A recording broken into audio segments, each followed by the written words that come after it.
TDP వాళ్ళు ఇవ్వక తప్పదు. రైట్. తెలంగాణ ఇష్యూకి వస్తారు. లోక్సభ ఎన్నికల సాక్షిగా కాంగ్రెస్ బీఆర్ఎస్ వారి ఎజెండాలు రూపకల్పన చేసుకుంటున్నాయి.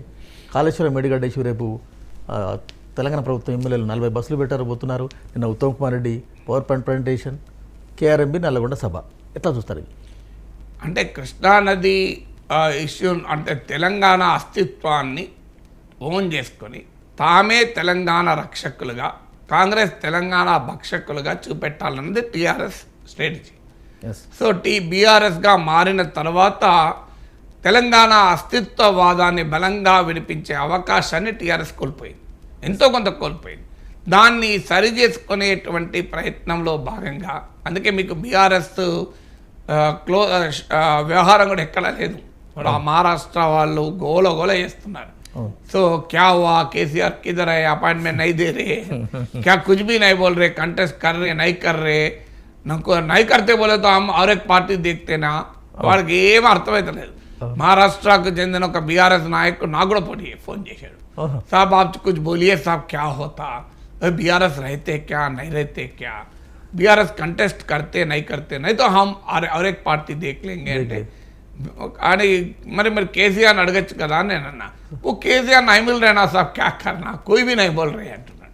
సో ఎవరు చెప్పడం లేదు, ఏం చేయాలో అర్థం కావడం లేదు అని మహారాష్ట్రకు చెందిన నాయకులు, ఒరిస్సా నాయకులు వాపోతున్నారు. వాళ్ళ పరిస్థితి ఇందులో కొంతమంది ఆల్రెడీ సర్దుబాటు కూడా చేసుకున్నారు. ఇప్పుడు గిరిధర్ గొమాంగ్ ఒరిస్సా మాజీ ముఖ్యమంత్రి వెళ్ళి కాంగ్రెస్లో చేరినట్టున్నారు. సో కాంగ్రెస్లోనూ బీజేపీలో చేరిపోయాడు ఆయన.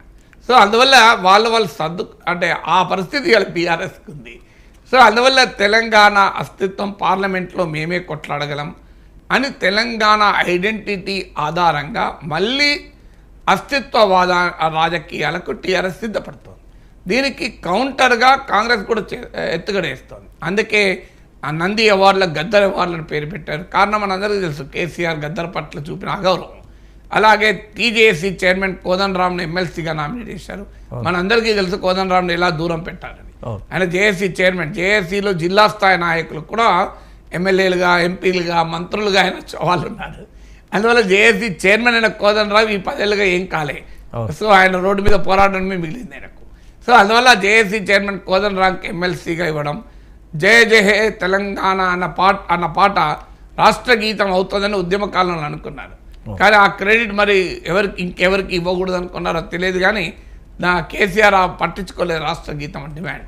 అందువల్ల ఇప్పుడు వీళ్ళు అధికారంలోకి రావడంతోనే అందశ్రీ రాసినటువంటి ఆ పాపులర్ గీతాన్ని రాష్ట్ర గీతంగా ప్రకటించారు. సో ఇలా తెలంగాణ అస్తిత్వాన్ని సంబంధించినటువంటి సింబల్స్ను కేసీఆర్ డిజోన్ చేసుకునేన్ని వీళ్ళు ఓన్ చేసుకుంటున్నారు. ఓన్ చేసుకోవడం ద్వారా తెలంగాణ అస్తిత్వవాద రాజకీయ వ్యూహం కేసీఆర్ పండుతుంటే దానికి కౌంటర్ వ్యూహం కాంగ్రెస్ పండుతుంది. సో ఈ కాంటెక్స్ట్లోనే కృష్ణా రివర్ మేనేజ్మెంట్ బోర్డు వచ్చింది. చాలా ఇది ఒక విచిత్రమైన ఇష్యూ. సో కృష్ణా నదీ జలాల నిర్వహణను కేఆర్ఎంబికి ఇచ్చేశారని బీఆర్ఎస్ అంటుంది, ఇవ్వలేదని కాంగ్రెస్ అంటుంది. ముఖ్యమంత్రి ఇవ్వలేదంటున్నాడు, ఇరిగేషన్ మినిస్టర్ ఇవ్వలేదంటున్నాడు, ఇచ్చాము అని చెప్పి బీఆర్ఎస్ అంటుంది. అదేమన్నా అది ఒక మొబైల్ ఫోను నా దగ్గర ఉంది లేదా నీ దగ్గర ఉంటుంది, లేదు నా దగ్గర ఉందని నువ్వనుడు, నీ దగ్గర ఉందని నేననుడు ఎట్లా సాధ్యమైతే చెప్పు.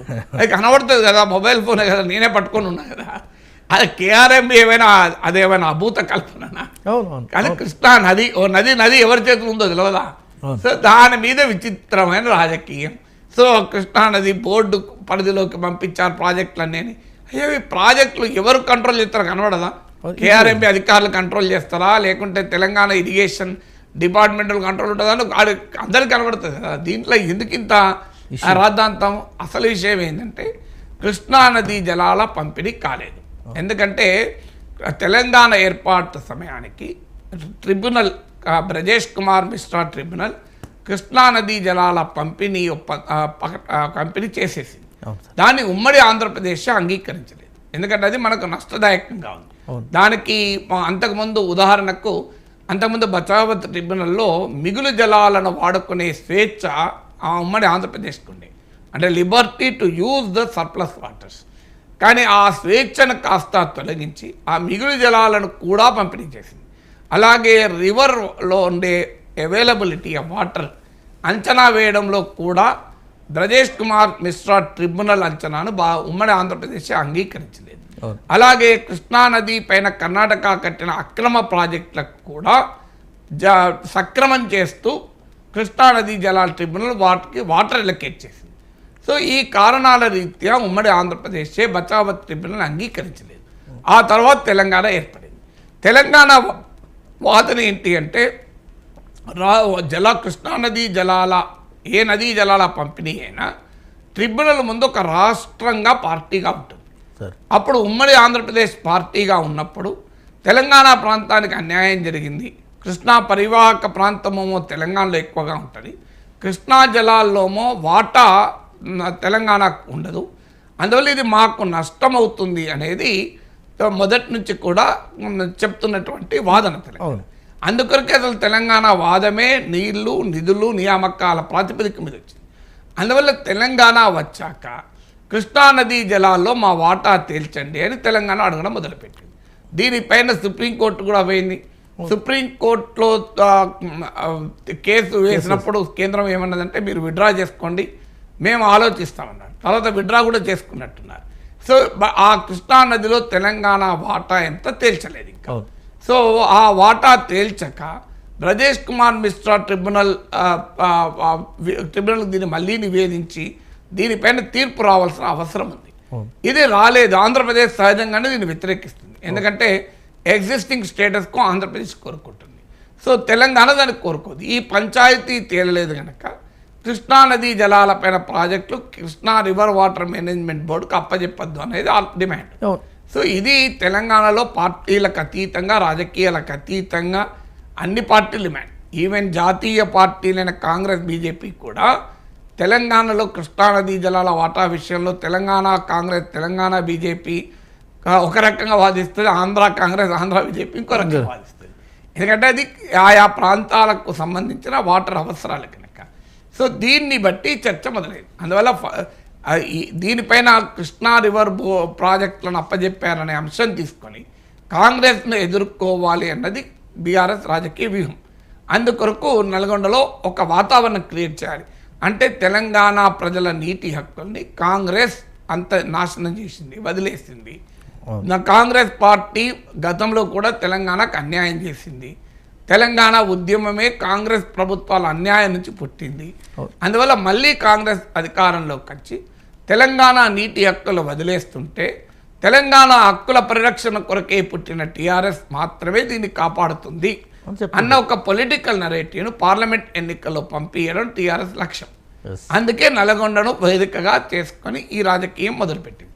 కాంగ్రెస్ పార్టీ దీనికి కౌంటర్గా అసలు మేము కేఆర్ఎంబి ఇవ్వలేదు, కేఆర్ఎంబికి ప్రాజెక్టులు ఇవ్వలేదు, అసలు ఈ ప్రాజెక్టులకు వదిలేసింది కేసీఆరే, తక్కువ నీళ్ళ వాటర్ 299 టీఎంసీలకు ఒప్పుకున్నది కేసీఆరే. అందువల్ల కృష్ణానదీ జలాల్లో సరైన వాటా కొరకు 10 ఏళ్లుగా కేసీఆర్ ఏం చేశాడు అని వాళ్ళు కౌంటర్ మొదలుపెట్టారు. దాంతోపాటు మేడిగడ్డ కూలిపోవడము, సుందిల్లా అన్నారం సమస్యాత్మకం కావడంతో ఆ అవినీతి ప్రాజెక్టులు కట్టారు అనే అంశాన్ని వీళ్ళు తీసుకెళ్ళారు. అందువల్ల ఇది పార్లమెంట్ ఎన్నికల ముందు ఆయా పార్టీల పొలిటికల్ నరేటివ్లో భాగం ఇది. ఎత్తుకు పై ఎత్తు